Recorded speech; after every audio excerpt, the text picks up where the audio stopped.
Welcome to Random But Memorable, a podcast from 1Password. I'm Sarah, one of the founders at 1Password. I'm Rue, head of password manager development. I'm Matt Davey, 1Password's chief experience officer. I'm Anna, the producer behind the show. And we're the hosts behind Random But Memorable. Together, we offer up bi-weekly security advice, interview special guests from the cybersecurity community, and round up the latest in security news with Watchtower Weekly. We may even play a silly security game or two. So sit back and enjoy the show. Summer is wrapping up. It is, well, at least here in North America. That's not fun. That's not fun. No, but I love autumn. Fall is the best season. It's not fall yet, okay? No. It's August 27th. Spoiler alert, that's when we're recording this. It's a little cool, I will admit, in the Northeast. It's a little cool right now, but I've heard that it's going to get real hot again. So this is fake fall. This is our false fall. Yeah. But Starbucks have announced that spiced pumpkin latte is coming back, which means it's officially autumn, you know? Oh, gosh. I am not a pumpkin person, so it does not, I am physically a pumpkin person. Like, I have an orange t-shirt that I wear around Halloween because I'm like, yeah, look at me, I'm a pumpkin. But I'm not like a pumpkin spice person. I don't get that. I don't understand it under any, I don't get it. It doesn't do it for me. I enjoy the smell. The faux pumpkin smell, but pumpkin spice, it's fine. It's nice. It's a marker of the season for sure. But I'm not can't wait to get my pumpkin spice latte. I'm just not I'm not a PSL person. It doesn't. A PSL. It gets its own acronym. It does. It does. I'm like the poster child for autumn, I think. Oh. I've got Letitia, I'm watching the Gilmore Girls. Yeah. I'm drinking all the hot drinks, I'm burning all the candles. It's my season. Anna, I can picture you right now in a wide-brimmed hat with a knit poncho, white knit poncho, blue jeans, and calf-high leather boots. That's your uniform for the season. You could just go ahead and create an AI version of that, and I would believe it's me.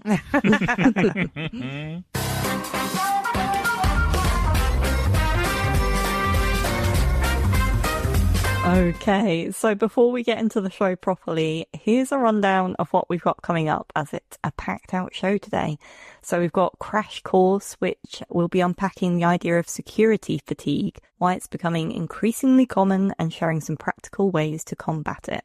And later, Rue will be sitting down with Heath Adams, better known as the Cyber Mentor, to learn how to build a career in cybersecurity, no matter your background.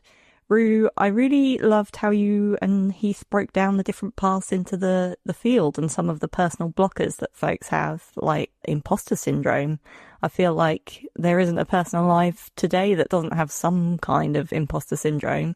Was there a moment from the interview that really stuck with you too? So, yeah, I really loved the way that we talked about getting over that initial bump of starting, just starting and finding ways in, I think is really interesting, because a lot of times people assume that the people who are experts in their field, from the outside, it looks like it was effortless and they just arrived fully formed into this field where they are an expert, and that's definitely not the case. And so us being able to break that down a bit and talk about the right ways to get started and different ways to build relationships and stuff like that it was great to sort of dig into that side of it, as opposed to just being you're an expert and you're great at this. Let's talk about what it means to be great. Instead was a much more grounded conversation. Yeah. And I think people hold themselves back, which is where the imposter syndrome comes in, I think. Well, I think that's a really relevant thing, though, right? 1Password's the company is 20 years old, and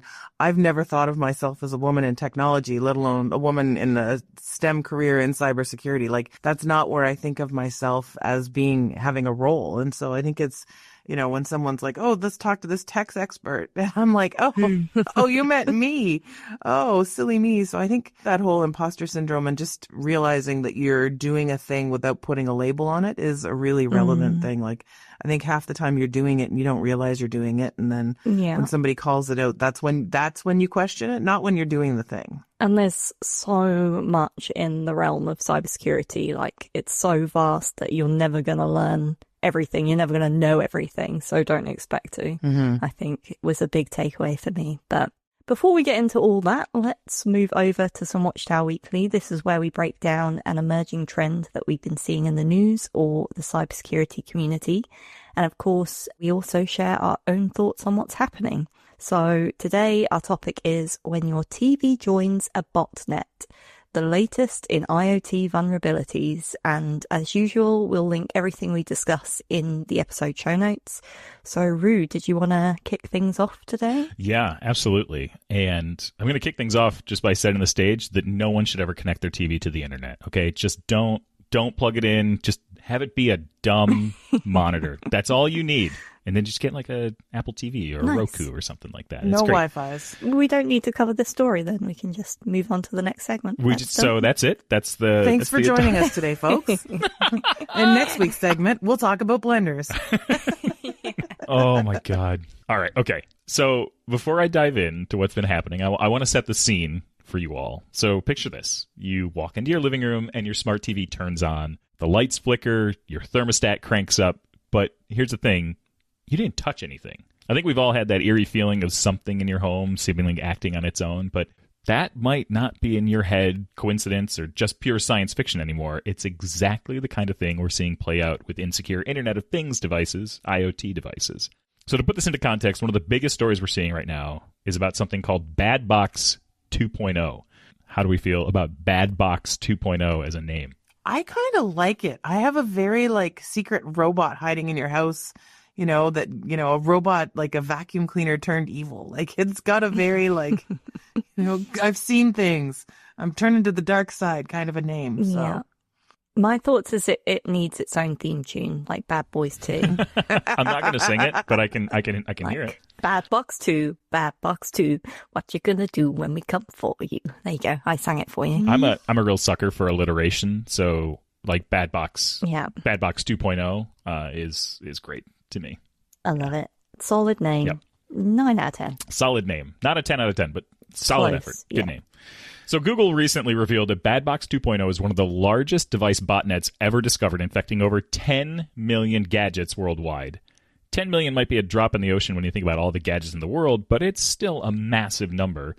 And these aren't obscure servers in a data center. We're talking about everyday things you might have at home. Android-based smart TVs, projectors, even digital photo frames. And for me, the scary part of the story is that some of these devices were already compromised before people bought them. Malware was pre-installed at the factory. Others got infected later when owners installed shady apps. And once compromised, these devices can be hijacked for all sorts of criminal activities. We're talking ad fraud, credential theft, selling your home internet as a proxy for other hackers, or even launching DDoS attacks. It's kind of invisible to the average person. You just see a normal TV or projector, but in the background, it could be quietly part of a criminal network. Most of the infected devices were manufactured in China, and I doubt the world's biggest brands were affected. Still, Sarah and Anna, do you own many smart devices, and do you ever worry about stuff like this? I worry about this constantly. I am always worried about, can I have this conversation? Is something that's recording me doing a thing? Because I also have I talked about, I mentioned blenders earlier. All of a sudden I start getting ads for blenders, and it's I don't like that. So I very much worry about it. And then if we're talking about work stuff and things like that, I want to just go have a conversation with Dave about the day I had at work. And then I'm oh, this is supposed to be confidential. Is my TV listening to me? So I'm not a big fan of it. And I also have had rough experiences where people are oh, look, the lights are all wired. And then it's just push this button and turn on the lights, and I can't get it to work. And then I end up at 3 a.m. and the lights are all on. I'm not a big fan of connecting things that don't need to be smart onto things. So yeah, I'm very much the same. I worry about the value that I actually get out of the smart devices versus what I'm giving up in order to have the smart devices. For example, we have one in our living room. I'll ask it to turn off the lights before bed, and I literally have to ask it about 3 or 4 times to turn off the lights before it will even listen to me and do what I want it to do. So for the amount of data I imagine it's gobbling up and, other attack vectors around these things, I just think is it worth it to have to ask something 4 times to turn off a light when within that time I could have probably turned off the light myself numerous times? Anna, have you seen what Google is actually doing about all of this? Yeah, so I have been digging into the news stories about this from the last month or so, and in July it was reported that Google didn't just issue a warning, they went after the operators directly, filing a lawsuit against 25 unidentified people in China who they believe are behind the botnet. They also updated Google Play Protect to detect and block infected devices, and they've removed the malicious apps from circulation.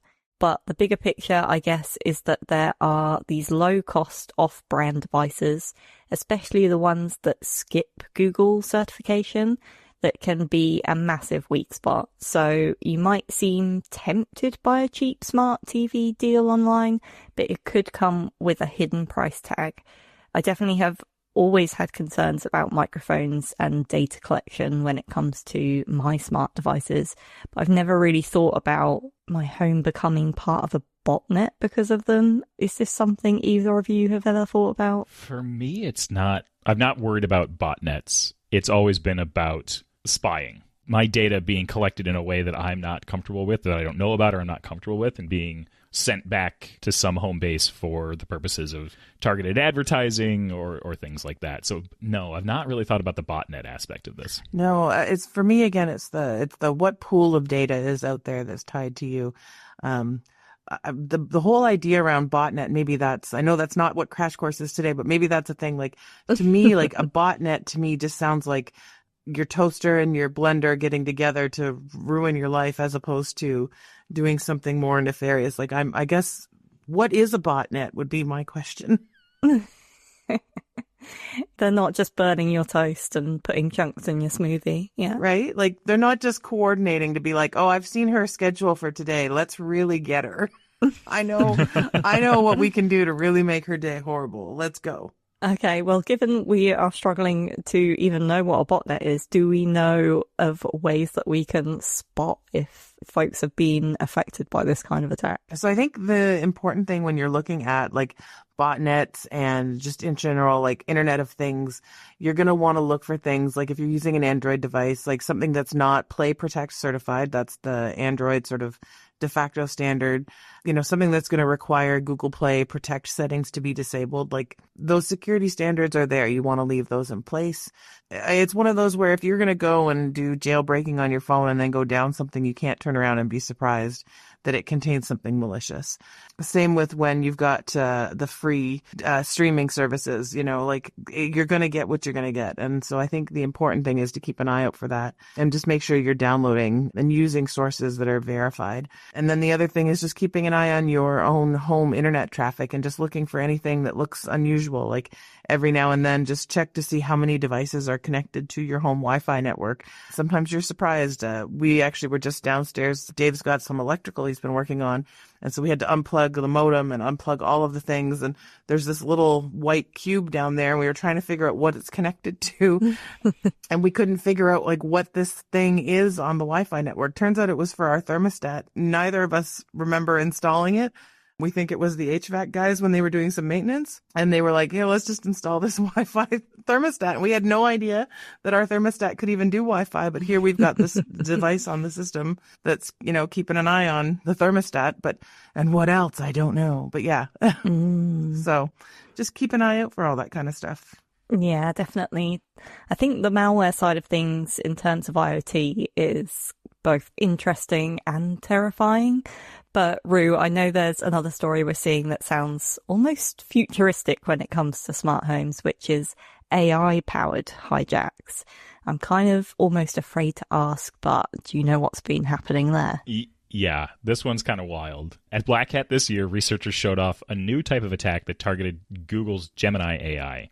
And it started with something that looked totally innocent, a Google Calendar invite.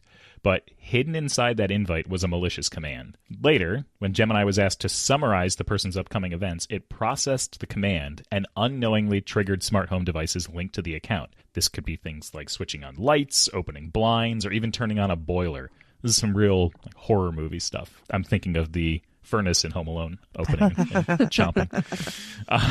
This marks what researchers believe is the first time a hack against a generative AI system has caused consequences in the physical world, hinting at the havoc and risks that could be caused by attacks on large language models as they are increasingly connected and turned into agents that can complete tasks for people. The researchers also provided their findings to Google earlier this year. A senior director of security product management for Google Workspace told Wired that the vulnerabilities have not been exploited in the wild, but are nonetheless being taken extremely seriously.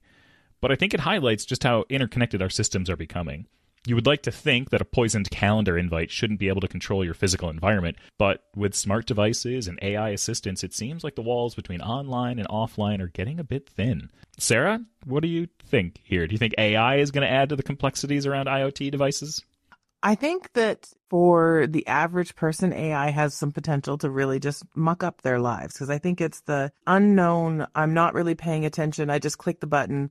Yes, I agree to all the standard terms and conditions, and then all of a sudden you can't figure out why you can't just add something to a calendar. It shouldn't be this hard, but it's your friend helping you, and then you don't realize that that help is now driving you absolutely bonkers and not actually helping you do anything. So it's going to be annoyances. Like, I don't think anyone's lives are going to be in danger. I mean, fingers crossed. I think that's going to be what's going to drive people crazy. And then the demand for, I think, what they call dumb devices where they don't connect is going to drive. So I think there's going to be a real market for folks out there to have things that are designed to just work and not actually connect to anything. This goes back to my recommendation at the top. Just don't plug in your TVs. Just don't do it. Just don't plug in your TVs. It's going to be fine. Do you think this is almost going to be a selling point in future? Like, things are going to have like a sticker on them saying like a dumb device. Like, that would be amazing. Like, I'm thinking with AI, I can picture like a selling point being like a human-made product or something. But yeah, with smart devices, like, this product is dumb sticker. Yeah. No Wi-Fi required. Oh, gosh. Internet free.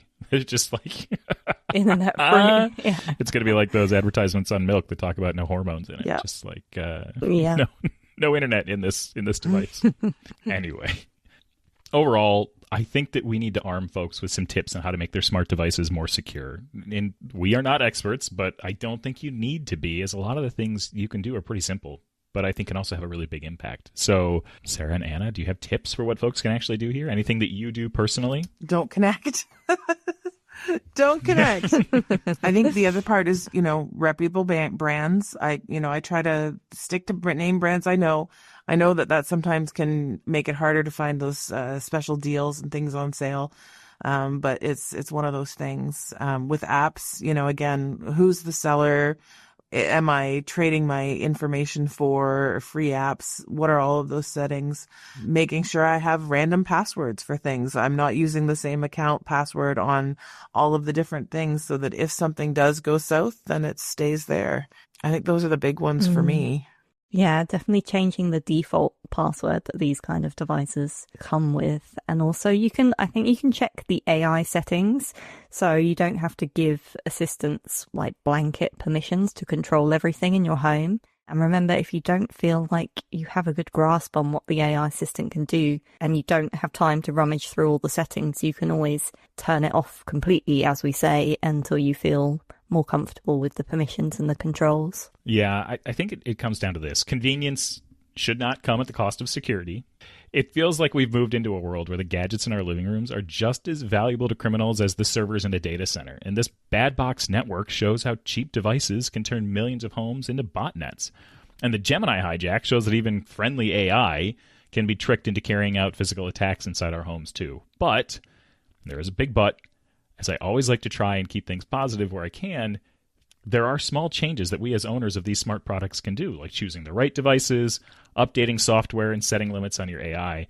And all of these make a huge difference. I'm sure we're likely to see more and more of these types of attacks with IoT, but the basic defenses all still apply. I guess one thing we ultimately have to ask ourselves is weighing up that risk versus reward. So where do you both fall in this? Like, do you see enough value in your smart devices to keep them around? Or are you going to go and start replacing things with dumb devices after we hang up today? The good news is I don't have anything to replace. Like, I try to start with the dumb devices and keep them there. I struggle to have devices that help me. I think it's because I am very much like the name of our podcast, random but memorable. Like I don't have a lot of set patterns and set schedules, so I don't drink coffee. So I don't need a coffee maker that's going to sync up with my alarm clock and say, okay, her alarm is set for this time, so I should start the coffee at this time. Like I'm a simple person. I'm low maintenance. So I don't think there's a lot that I'm going to be changing anytime soon other than to continue to push for more dumb devices, but we'll see. What about you, Anna? Yeah, I think as I mentioned earlier, I'm definitely considering just going back to a dumb light switch because, boy, I could turn off the light so much easier just the old-fashioned way, you know? You don't want to have to yell at it 7 times? I said good night. Yeah, what more do you need? that would be nice. Yeah. And it's even more frustrating when your smart device will listen to your partner and not you. And then you just think it's personal, you know? You just think, you're not listening to me. Why What is it me? about my voice? Yeah. Nice. I think I've said this on a previous episode here, but whenever I put smart devices in the home, I make sure that they are also dumb devices. So the light switches that I put in place are light switches. They are not like, you can control every light in my house with a proper switch. You can also say, hey dingus, turn on the kitchen lights, and that'll go and do it. But like, I want to make sure that if my mom comes and stays with us, that she's not wondering, how the hell do I turn off these lights, or how do I turn on these lights? Yeah. The only thing that does catch her and has caught her when she's been here before, like if Carrie and I go out to a concert or something, is that at 10:30 the house shuts itself down. Everything turns off because we're all in bed at that point. And so like my mom was sitting in the living room reading a book, and Carrie and I were out at a concert, and 10:30 all the lights just went off, and my mom was sitting there in the dark and had to go and find a light switch.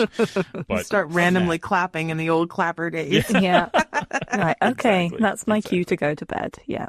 Yeah, right. Exactly. Okay, well, with that, we're going to jump over to our latest segment, Crash Course. This is where we like to talk about the elusive security terms or acronyms or just concepts that are floating around in the ether and, how that's affecting all of us. And the one we wanted to talk about today, which is very relevant to all of the stuff we just talked about with the Internet of Things, is security fatigue. In a minute, we're going to be joined by Heath Adams, who will walk through building a career in cybersecurity. So I wanted to talk about security fatigue for folks who have already established themselves in the field, or for those who are considering a role in security, because it's a very real thing out there. It also applies to anyone in their professional or personal lives feeling the pressure to navigate the online world as safely and securely as they can. For those of you who haven't heard of this term, security fatigue refers to the exhaustion people can experience by having to regularly stay on top of security best practices, ensuring their data is safe online.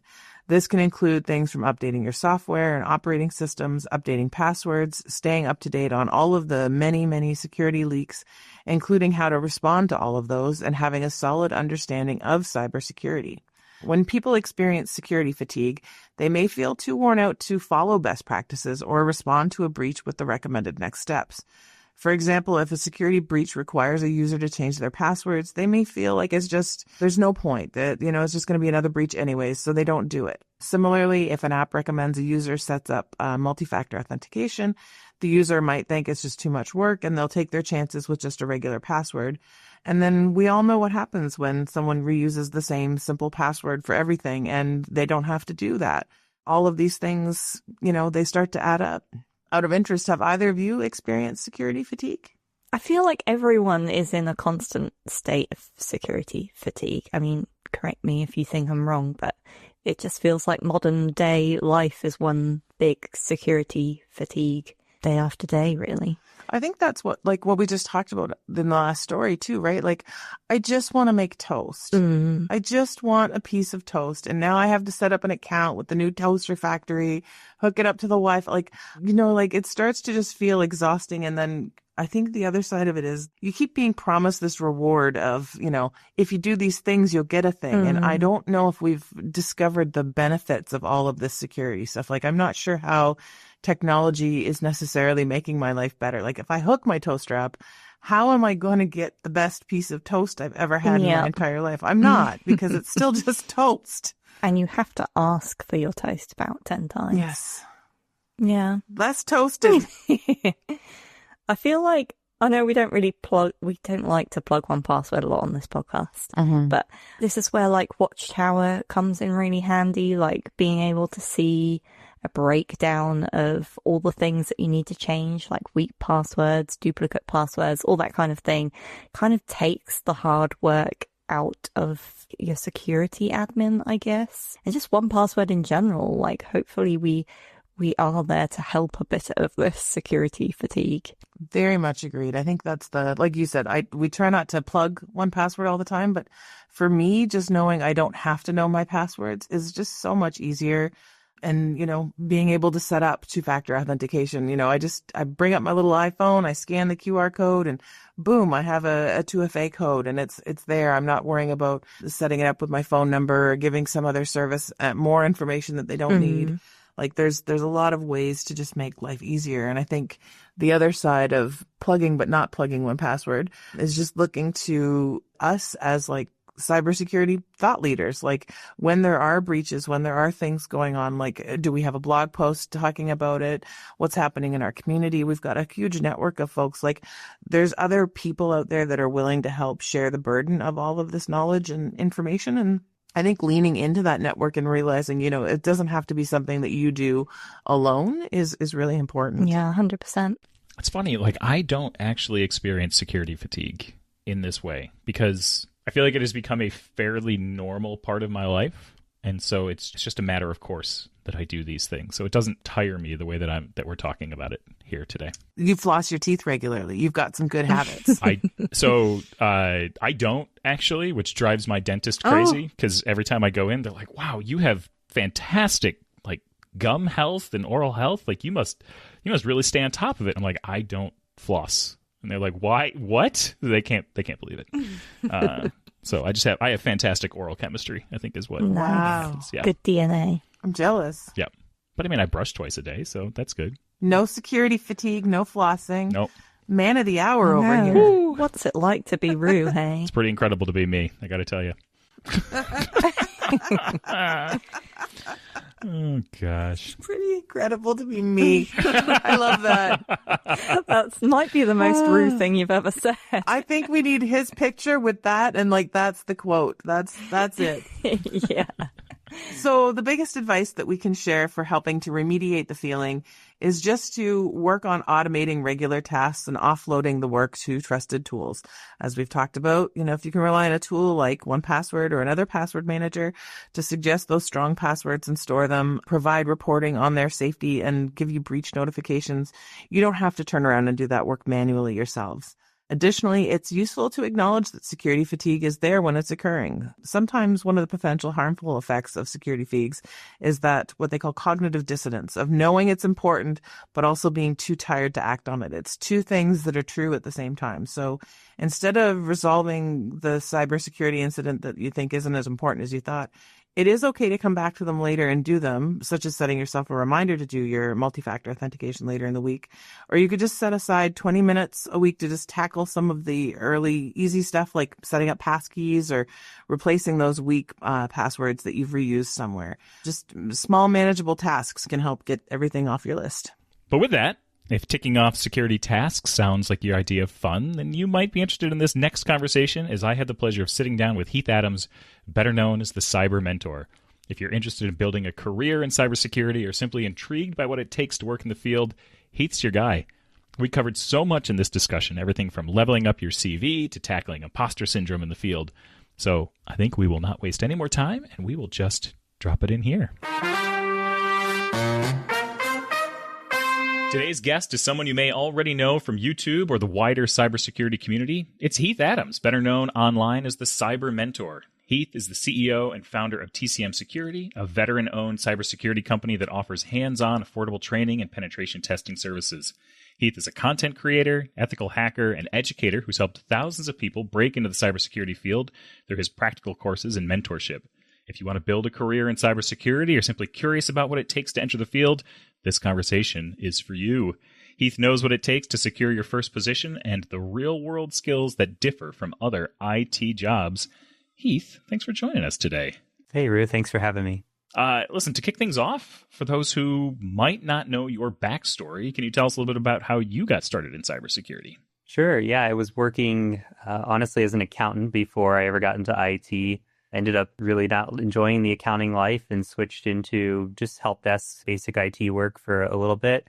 While I was working on the help desk, one of my coworkers told me that you could be an ethical hacker. And at that point, I didn't know that ethical hackers existed. I just thought hackers were the bad people in hoodies that you saw, and immediately became obsessed with it and went home, started researching what are all the things that you need to do to do this, and built a roadmap out to what that looks like, and ended up working help desk, getting into network engineering, and then eventually became what's called a penetration tester, same thing as an ethical hacker. And I just kind of worked my way from there into owning a company doing training in ethical hacking.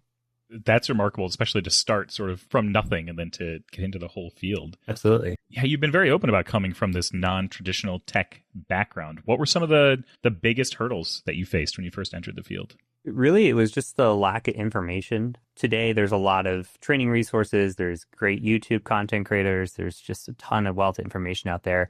Back then, our YouTube content creators were really just somebody typing on a notepad and with some background EDM music going on. And that's how you kind of learned of cybersecurity and ethical hacking. You kind of just pieced it together. There were a couple of training providers out there, and you learn that way as well. And it's just a lot of self-teaching. Now you've got universities teaching cybersecurity and various resources from completely free to paid to find your path in. So that was the biggest hurdle, is there just wasn't a ton of information out there on how to get in. Yeah. If someone listening today is brand new to the field, where do you recommend they start, given all of those resources that currently exist? Yeah, I mean, free is good. Dip your toe in the water, see if you like it. There's YouTube. I honestly recommend just starting with the absolute basics. If you're completely new to cyber, new to IT, looking at like help desk courses or just basic help desk. We've got a free help desk course on our TCM Security Academy as an example. There's Mike Myers, who's got courses on Udemy. Professor Messer's got a course on his site that's completely free. So there's tons of resources out there, but just your basic introduction to computing and what's a computer, what's a printer, how do you fix it, how do they break, and really just understanding the core fundamentals and then just kind of building off that roadmap. And then for folks who already have those core fundamentals, who are already in an IT role, what do their first steps look like? Yeah, so there's some foundations to cybersecurity. Those, to me, are what you would call your help desk or your A+ certification type equivalent. Computer networking, some Linux is useful, some programming is useful, and then your general security knowledge. So kind of layering basic cybersecurity on top of all of that. So depending on where you're at in your foundations, if you're listening to this and you say, oh, I have 3 of those, but I'm missing the other 2, go study the other 2 and kind of focus there. But once you get those pillars down of your education, then you can kind of really start diving into more deeper cybersecurity topics. When we talk about certs and degrees and things like that, what actually matters when it comes to getting your first job? Like, do you have to have that piece of paper? Is you got to show up with that cert? What's your experience been? Yeah, it depends. If you're just evaluated on a piece of paper, which is your resume, at the end of the day, the more that you have, the better you're going to be. So more often than not, you're competing with people that have college degrees. You're competing with some people that have master's degrees. You're competing with people that have multiple certifications. And so it does become tough. I think that one core item is networking and really putting yourself out there, getting to meet people if you're in an area. A lot of big cities have meetups for cybersecurity. So going to those, going to local conferences, just putting your name and your face out there is really beneficial. Joining communities, it could be on Discord, it could be like a Slack community, it could be LinkedIn. Just making sure that your name is known helps a lot. You still have to put in the work and the effort, but who you know can matter just as much as what you know. And so I think it's a variety of everything, a mixture. Do you have to have a degree? No. Does it open more doors? Sure. Same thing with certifications. Do you have to have it? No. Does it open more doors? Yes. But at the end of the day, it's what your combination looks like of that. And then also having that networking experience will really take you much further. Yeah. Can you give a quick breakdown of the types of cybersecurity roles that are available to people? What is red team? What is blue team? What is GRC? Like, what are all of these things? Sure. Yeah, there's a wide variety. So we've got red team, which is kind of where I sit. That's your offensive security side.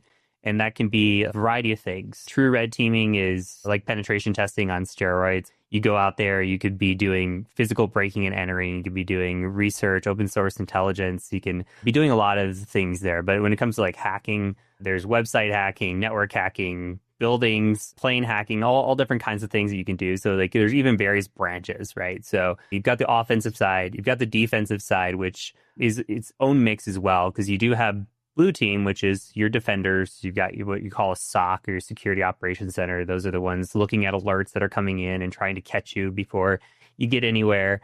You've got people that write malware that could be offensive. You've got people that defend against malware and malware researchers, people that break it down. And there's just so much. There's forensics. So if there's crimes committed, you can go and look. If there's ransomware. So that's all considered kind of blue side.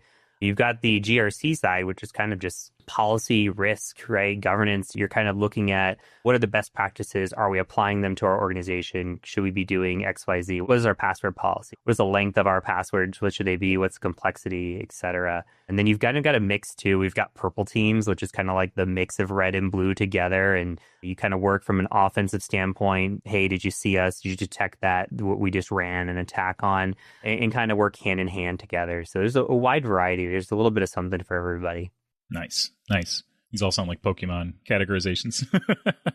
It really is. Okay, what about people coming from other industries? Education, healthcare, retail, you name it. Are there transferable skills that you've identified that you think give people a real leg up as they're coming into this space? 100%. Yeah, I think it's unique to the industry that you're coming from. So I'll just kind of use my background as an example. But my background was accounting. And how does accounting apply to cybersecurity? Well, for penetration testing, ethical hacking, a lot of that is consulting. So we go out and we're actually doing work for a new client every week. And so with consulting, same thing on the accounting side. I'm talking to C-levels, I'm taking technical information, I'm presenting that in a non-technical way, I'm writing reports, I'm delivering those, and you're doing all the same things from an ethical hacker standpoint. So I am still writing reports, I'm doing technical work, I'm conveying that information to both technical and non-technical people. And you kind of have that same, even though it's a different industry, you still have that same experience. A consultant is a consultant.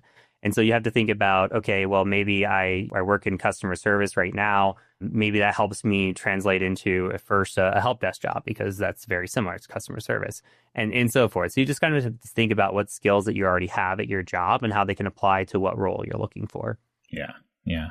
What can people do at home if they want to start building the skills that are required for working in cybersecurity? You mentioned some of the resources that are available. Like, where do you think is the best place for people to start? Yeah, again, just working on those foundations. You can start building out home labs and stuff. Like when I was going through my networking classes and learning about computer networks, I bought some really cheap Cisco switches and just learned how to put those together, how to make a network run and operate. There's a lot of things that you can virtualize with virtual machines, virtual networks, so you don't have to spend money on equipment.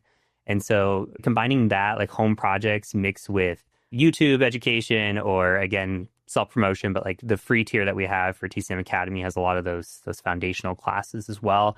Just kind of filling in that foundational knowledge and building out some labs. And really, we found that kinesthetic learning, that hands-on type practical learning really does kind of stick with you. And so just doing something where you can get hands-on and engaged in projects really makes it more exciting.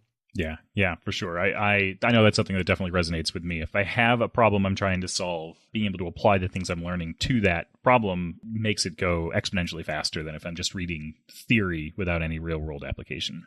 Yeah, theory can be incredibly boring without applying it. Yeah, it has helped me fall asleep at times, though. That I will say that. Yeah. So aspiring programmers are often encouraged to work on apps or other hobby projects. Is there an equivalent hobby project for cybersecurity? Yeah, we've got a lot. There's just depending on what you're looking at doing. So if you're working in offensive security or wanting to, what we recommend is building out what we call an attack lab. And so an attack lab for us might look like something where you build an Active Directory domain, and then you just have a couple workstations. So it's kind of like you're simulating a work environment, and then you can just play different attack roles, and it doesn't matter if you break something in your environment, you can always reset it. It's not a real environment, and you kind of can practice and build from there. Same thing, there's a bunch of different like GitHub resources, even for these sorts of things. There's GitHub resources where you can download something with Terraform or Docker, and you can build out a lab automatically. Somebody's done all the legwork for you. They have that on the defensive side as well, where you have these defensive things set up, or it might be like a test Splunk, for example, where you're setting up your own SOC and you're just trying to see, okay, what alerts can I generate if I'm running an attack? And you kind of practice either side of it, and it kind of gets you experience on either side of the coin. Yeah, gosh, that's really cool. The amount of resources that are available, we talked about YouTube, of course, but like GitHub repos that are geared towards this information in this area is remarkable. It's been one of the biggest changes, I think, over the last, I'll say 20 years as industry has matured and everything else. Just the availability of information is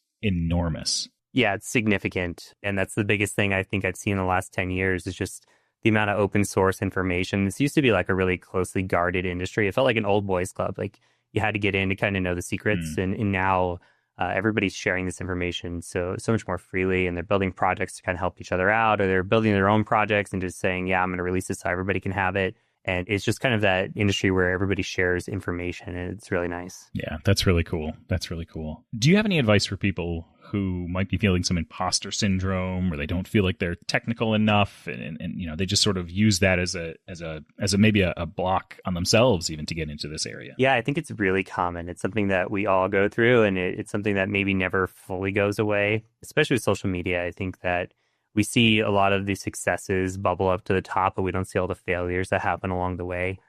And what I tell people is you just got to run your own race. There's so much in cybersecurity that you're never going to learn everything. You're going to feel overwhelmed because of the amount of information that's out there. We talked about all the different variations of fields that exist within cybersecurity and even offensive security. If you want to specialize, like if you want to go do car hacking, that is something incredibly specialized that you have to learn, or IoT or web or any of that stuff, right? So you're never going to know everything 100%. You just have to accept that. But as long as you're better tomorrow than you were today, and you just continue to work towards being a better you, that's really all that matters. You can't compare your success to somebody else's success. It's not linear. And so just work on yourself and being better, and that's all that matters. You mentioned the community around cybersecurity today. Are there opportunities for people to find mentors in this space? Are there people who are out there who are willing to make that connection and really help bring people onto the scene in a more direct, hands-on way? Yeah, there's a variety of ways to do that. I personally learned and advocate for mentorship by community. And so if you go and you join a Discord group, for example, that you're in there, and what I tell people is you want to give back as much as you take. So if you're in there asking questions, make sure you're in there helping. There's always somebody that wants to be where you're at right now. Even if you started 2 weeks ago, somebody is still starting at day 0 and they want to be, they would kill to be 2 weeks ahead. And so it's one of those things where you got to let the imposter syndrome step aside, but you just want to make sure that you're giving back, and you can get so much out of a community because it's this sharing of knowledge and wealth through a bunch of different resources as opposed to just one.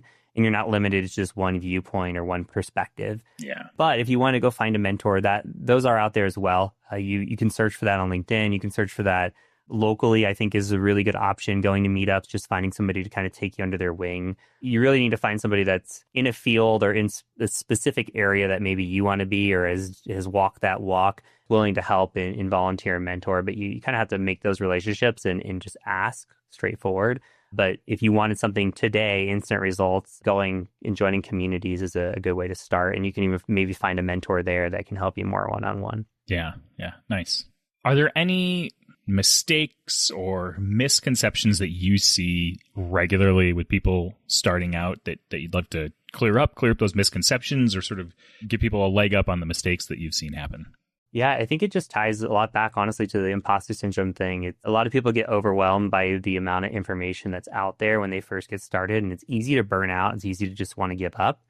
And so I would encourage you to find something that you're passionate about and where it doesn't feel like work. When I was first learning how to do ethical hacking, I would sit down, spend 12 hours studying, and not realize it felt like an hour had gone by. And that's how kind of work felt for me too. I would just sit down and get lost in this. And it was really, hey, I can't believe I'm actually getting paid to do this, as opposed to, oh, I got to go into work today, or, oh, I got to study this today. So you kind of build those little wins, and you kind of find where something is interesting, and you're going to have to study things that aren't going to be interesting. There are fundamentals and foundational and theory that, will come up. But at the end of the day, if you find that thing that really excites you to want to study and work towards, that's where you really know that you found something that is worthwhile. Yeah.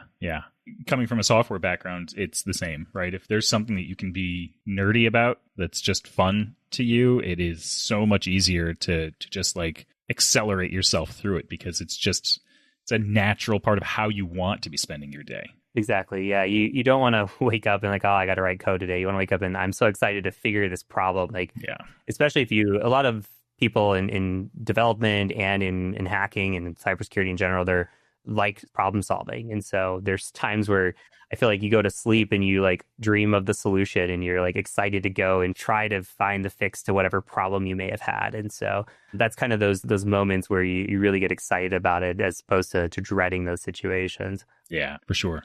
All right, let's talk about the job hunt. Where do aspiring cybersecurity professionals go to find a job? Are we still using monster.com? Like, where are we going for these types of things? Yeah, there's a lot of resources that are out there. I think, again, networking is going to be your biggest resource. But if you're looking at job postings, LinkedIn, Indeed, of course, are good. There's a job site that's specifically for cyber jobs that I like. It's called Ninja Jobs. That one is, what's nice about it is it kind of gets you in front of the manager first. So when you're applying, they see your resume, and if they like you, then they say, hey, I'm going to go ahead and submit this to HR for you to kind of get around that bypass. So I think that's important, and networking is important because it's the same kind of thing, gets you around those.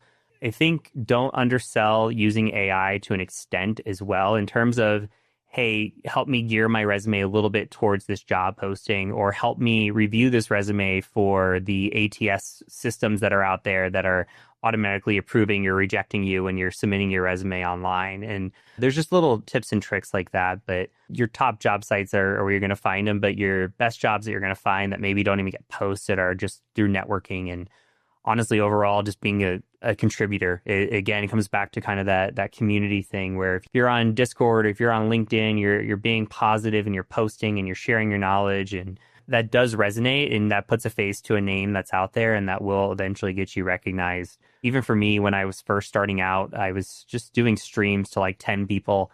One of those 10 people happened to be a manager at a very, very large corporation that ran a red team and was like, hey, how do I get you to come over and work for us?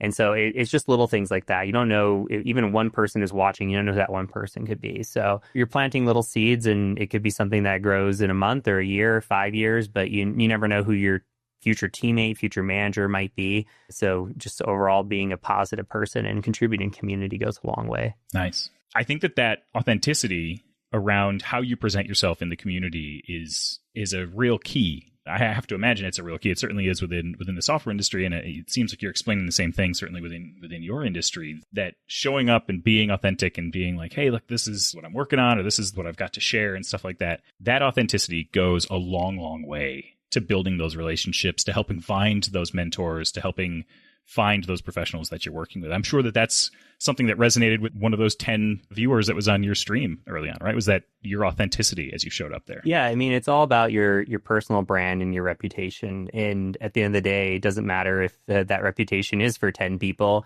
It's still what your reputation is. And so the kind of the thing of where they say you have one good experience with someone, you may go tell a friend, oh, that person's awesome. You have a bad experience with somebody, you go tell everybody, I don't like that guy. Yeah. And so it's kind of the same thing. Is this industry, while big, is incredibly small.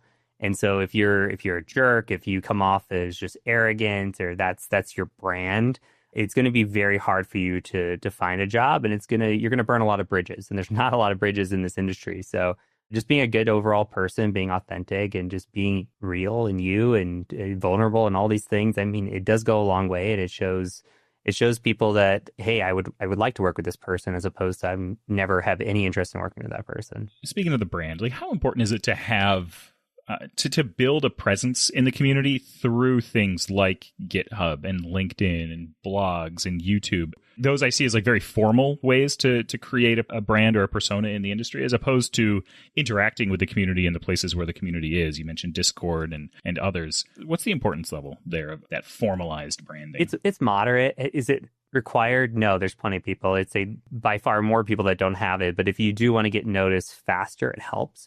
Even something just like having a blog is incredibly useful to have on your resume. It doesn't have to be anything new. Doesn't be like breaking research. And I think that's where a lot of people are like, I don't have anything to say. Well, just type up your experiences doing a CTF or working through a lab or something and document that. And surprisingly, like that's what I did early on. And I would reference those blogs in my early YouTube videos, still like doing pen tests and engagements and CTFs. And there's just a ton of experience that's still there and things that help you. It's almost like a notebook. And if nobody ever read that, that's great. But if people read it, cool. But it still gives something to put on your resume. Same thing with GitHub. Like if you have projects that you've done or if you contributed to projects, it does help. It shows that I'm a contributor to the community. I'm giving back. I care. It just really shows like passion. And that's really what you're after is how can I show passion? Time is a valuable resource. Not everybody has the kind of time to commit to, I'm going to go make a YouTube channel or anything like that. But if you can document a blog and just put it together and throw that on your resume, it doesn't have to be anything brand new. It's just something that you can just show off. It goes a long way for your branding and it helps to even just solidify this person does enjoy what they're doing enough to actually put this on paper and write about it. Yeah. Yeah. When we talk about resumes, we talk about cover letters, from a hiring perspective at TCM, what should people focus on there? Like what are the things that help people stand out from the crowd? What are recruiters looking for? Yeah. So first thing that we look at is what we call the eye test. So you've got 10 to 15 seconds to really just be like, yeah or no for us. And what that is having a clean resume, having something that is concise, 1 page, maybe 2 page, depending on your work experience. We're not doing research. We're not an educational institution. We don't need more than 2 pages. And so for us, like being able to look at somebody's resume and say, yep, they've got work experience or they've got certifications or education. I should be able to look at that within 10 to 15 seconds and know, do I want to look at your resume longer? Yeah. And really that's the first step is making it clean. So that means using appropriate fonts, using appropriate spacing, and just putting things where they should be. I shouldn't have to look for your certifications on the bottom of page 2. Put them on page 1 where I can see them. Same thing with your education, your most relevant job experience. That should all be on the first page. And so I'm not reading your summary right away. I'm looking for those things first. Then you go back and you tailor your resume more. That's when you can look at, okay, am I being consistent? Like I look at if you're putting bullet points and you have a period at the end of some, but you don't have period at the end of others, I'm dinging you for that because when we're writing reports in cybersecurity, we need absolute consistency with attention to detail. It's just something that we look for.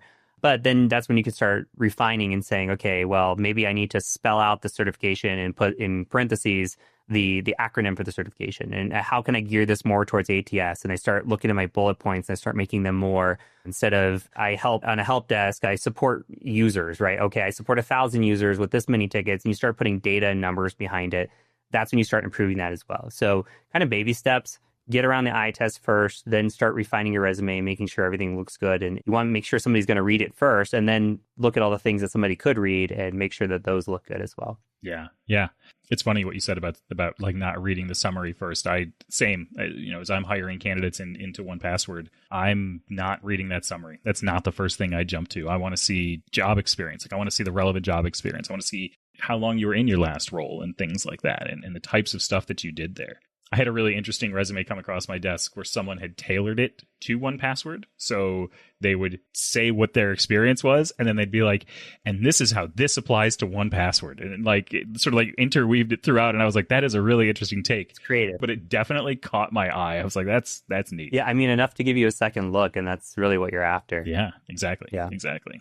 Okay, this landscape is constantly changing. Like the cybersecurity landscape is, tech landscape constantly changing. How do folks stay up to date? What are the best ways that you have found to keep up to date with your skills and the trends and things like that in the industry? Yeah, I think there's a few ways. One is social media. Depending on what platform you're on, I'd say just be on one. You don't even have to have an account where you're, I have an X account, but I'm never on there. I'm never posting. It's not me. It's just a burner. But it does help with being able to track what are the trends that are going on. Same thing with LinkedIn. LinkedIn will post a lot of that.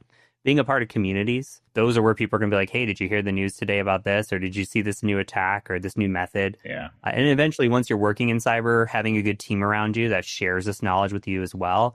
And so you're just kind of learning from others around you. But that requires you to be involved in communities again and just being able to track. But if you want to get real specific, you can set up like RSS feeds into a Discord or a Slack to get your favorite blogs or the people that you like to follow, get their latest and greatest right into a feed where you don't have to go to those sites if you don't want to. So there's different ways to curate, but you absolutely have to stay on top of things. If complacency is a career killer in cybersecurity. Yeah, for sure. For sure. Okay, I'm going to ask you a question that is going to be out of date tomorrow, but I'm going to ask it nonetheless. Are there any emerging trends, bleeding edge skills, things that if people had on their resume today or things that they could learn today that would really impress during the hiring process? What would you say? Where would you point them? Yeah, top skills right now, I think AI is dominating everywhere. I think that cloud is here to stay and it's just going to become more and more prominent. It already has been, but any sort of like cloud security, if you combine cloud security background with offensive security background, you're a golden ticket for a hire. And just looking at that from a hacking perspective, web security is always there. It's something where when you look and you hear about bug bounties, which is programs that pay you to hack them, basically, that's mostly web. So if you can learn web hacking, AI security, if you can learn cloud security and just cloud architecture, those types of things, those are big ticket items right now in the industry and continue to grow as the industry grows. Nice. All right, Heath, if you could set a challenge for our listeners, something simple they can do this week after they finish listening to this podcast or to start or level up their cybersecurity career, what would it be? What are a few concrete steps that people can take right now to move in the right direction? Sure. I'm going to start with the imposter syndrome thing again, is just try to be better tomorrow than you were today. And so if that's studying, just set up a plan for yourself. Go do an assessment. We talked about the pillars of what cybersecurity is and find out where you are. So if it's, hey, I don't have help desk or networking, cybersecurity, Linux, programming, which one of those categories are you weak in or don't have knowledge in? Take something, set up a roadmap. I'm going to study for 30 minutes today. I'm going to study for an hour today and just go from there. So it's baby steps. And if you can snowball it, it becomes that much better. So you don't have to commit today to doing 4 hours of studying. Commit today to doing 15, 20, 30 minutes. Do it again tomorrow. Do it again. Build a habit.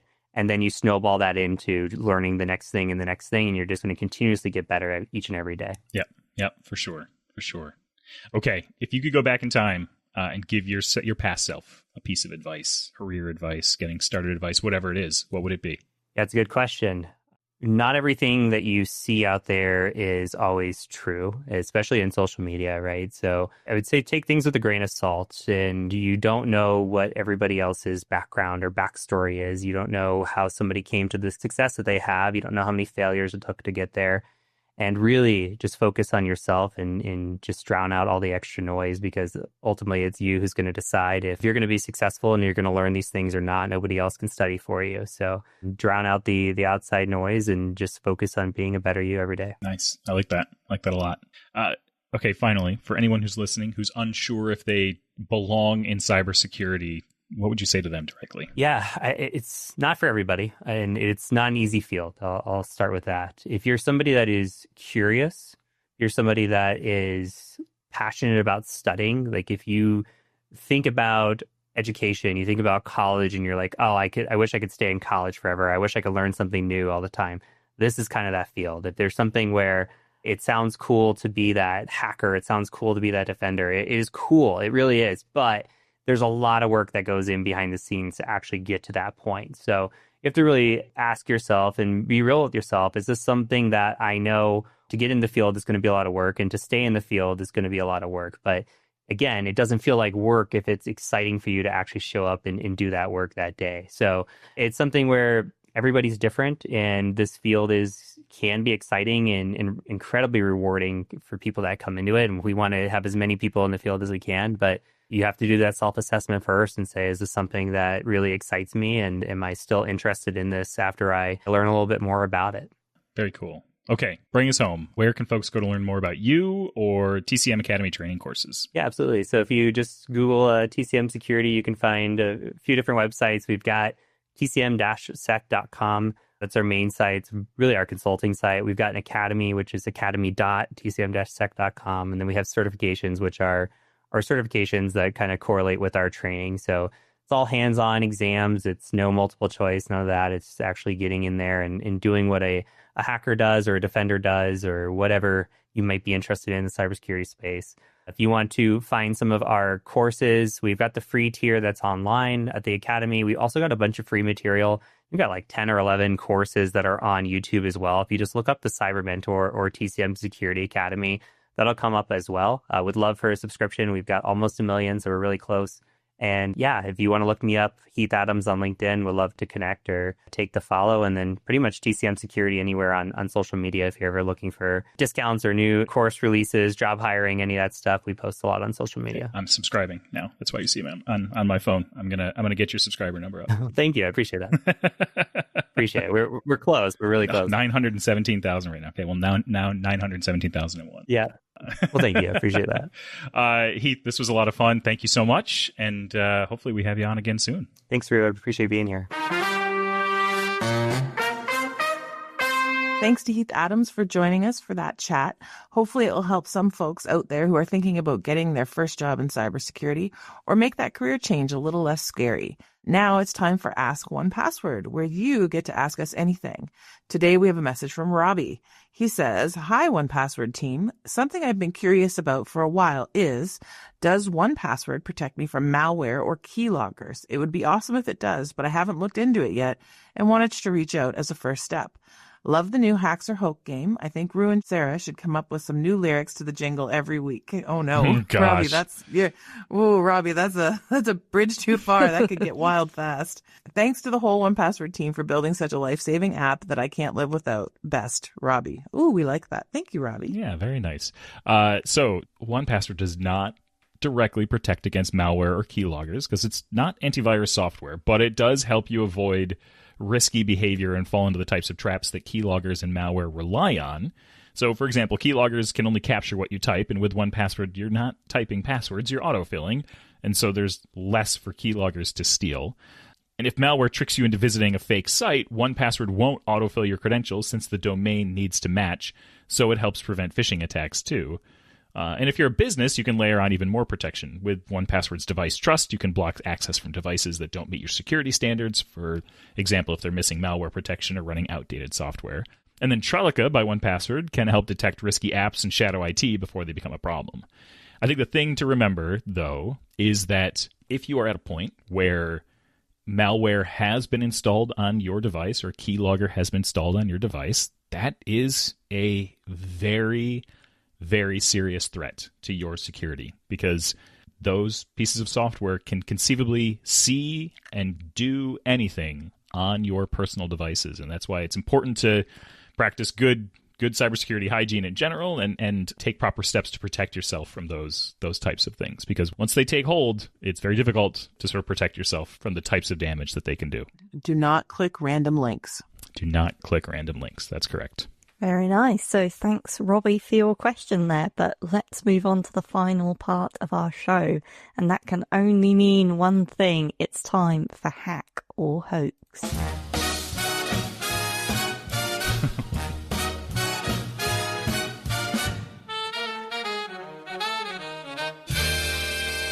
So if you're joining us for the first time, this game has a simple concept. You're about to hear a story, a curious tale from the unpredictable and ever-evolving world of cybersecurity. Each episode, we will read a short tale of a hack. Some of these stories are surprisingly true, others are completely fabricated. Your job, along with ours, is to figure out which is which. Is it real or is it a hoax? Okay, so here we go. In early 2015, a hip juice bar in Brooklyn named Rawbit made headlines for being New York's first Bitcoin-only cafe.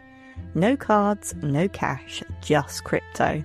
Locals lined up for oat milk smoothies and ginger shots, eager to pay with their digital wallets. But one customer had something more than kale in mind. According to the cafe's owner, a man paid for his smoothie using a custom QR code. Nothing unusual in a Bitcoin-only shop. But this one wasn't just a payment request. Embedded in the code was a tiny script that silently infiltrated the cafe's point-of-sale system. Over the next few weeks, every single Bitcoin transaction was quietly diverted to a new wallet, controlled by the mystery man. The staff rang over 300 orders. The cafe received none of them. The heist wasn't discovered until the owner noticed the math didn't add up. Crowds of customers, but zero deposits. A forensic audit confirmed it. The QR code had been weaponized. Rawbit may have been ahead of its time, but it turns out so was the scammer. The moral of the story, in crypto cafes, the real juice might be in the code. So is that a hack or a hoax? I have no idea because I don't understand crypto enough. I need to understand. I don't understand paying with crypto. Like I literally am like envisioning a little fabric sack of quarters. Like talk about old age. But I want this to be true in the worst way. If you had said California, I might have been more like with the hipster juice bar, like maybe. But New York also very crypto, currency focused. Very new and, trendy stuff. So I hope this is real. I really hope this is real. This is not real. And I'm going to take a more practical stance on why this is not real. There's no shot that a business that is crypto only actually is viable and stays open. No, this is not a real thing. No such business exists. But this business could have closed down. Mm-hmm. This is not real. Sorry. in the first, but so this is the thing, right? So I don't believe that a business like this would necessarily be successful in the long run. I don't necessarily believe that this hack is why this business was unsuccessful.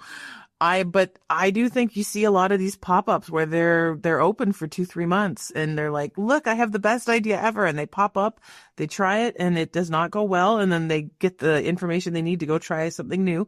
But I could see this being true. Mm. Oh, Anna, you got a good one today. So Rue is hoax and Sarah is hack. We keep going split on these. I like it. It's divisive. But I can confirm that this week, Rue is correct. It is a hoax. Oh, thank God. Oh. Thank yeah, God. well done, Rue.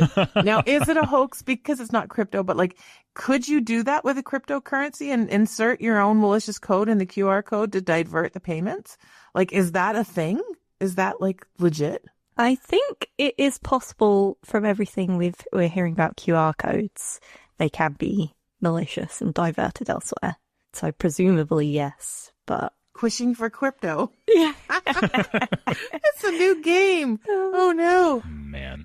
But when writing this, I did research, and actually the first crypto-only coffee shop was in Prague in 2014. So they do exist. I don't know how long it stayed open for.